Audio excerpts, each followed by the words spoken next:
Bon après-midi, good afternoon everyone. So, how does one begin to describe the importance of history? I could tell you that history allows us to gain a deeper understanding of our past.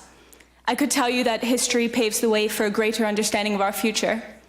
And while this is all true, history for me is about more than just this.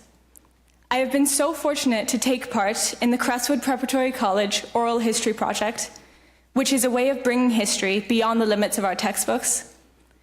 The Oral History Project is a series of documented videos of Holocaust survivors, war veterans, and other witnesses of war and violence, with the goal of ensuring that these stories will be passed down to future generations and will never be forgotten. History is a very personal experience for me. The first interview that I conducted as a part of this project was of my grandmother, a child of the Holocaust in France. Having had the opportunity to film and document her story has given me the chance to not only gain insight into her story, but it's allowed me to further develop mine. Previously, she had never told me about this painful part in her life. I only knew that it was much too difficult a subject to talk about. After I listened, suddenly her story had become mine, her feelings had become my own, and I have had a more personal relationship and connection with her than before. My grandmother was only a very young child, living in France at the beginning of the Second World War, and she survived only because she was somehow taken in by strangers and then sheltered in an underground orphanage. My grandmother said to me, "C'est une histoire absolument typique. C'est mon histoire, mais c'est aussi l'histoire de nombreuses familles." So it's my story, the story of many families. That it was her story, but it's also the history of many other families. I think of all those people, and I think of all those stories that have never been told, and I have a determination now not to let these lives and these voices be forgotten. Another important aspect of history is remembrance. I recently conducted an interview with Mr. Charles Scott Brown, who was a veteran that fought on D-Day. He was the first veteran I have ever spoken to, and probably one of the last that I ever will speak to about his experiences on the beaches of Normandy.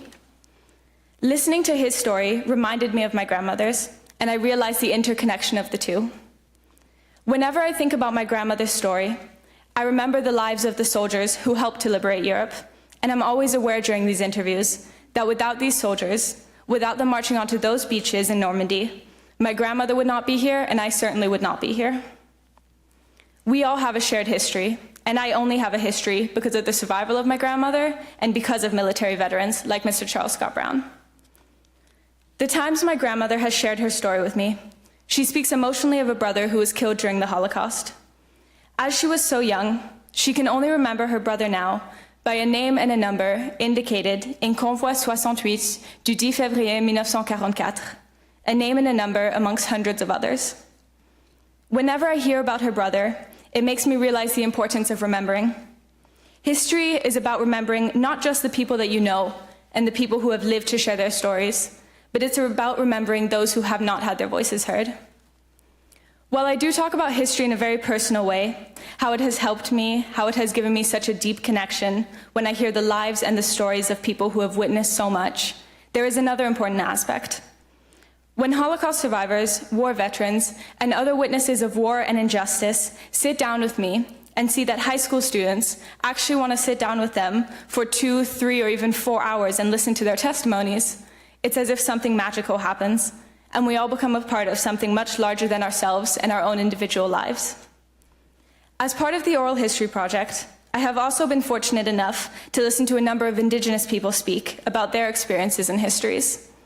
Last year, my school hosted a human rights symposium called Towards Reconciliation in November.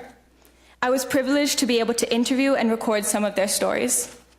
I was able to listen to the history of Thomas Norton, a member of the Saugeen First Nation and a survivor of the 60s scoop. He spoke to us about his experiences with reconciliation and discrimination.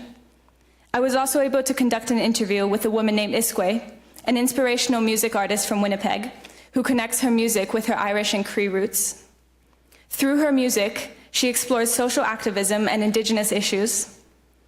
All the men and women we met on that day had their own approach to how we should reach the national goal of reconciliation, and many agreed that by doing this, by having students sit down and listen to the stories of history is a good start.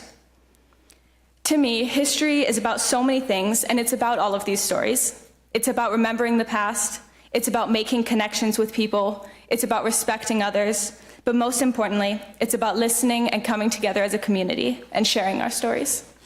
Thank you.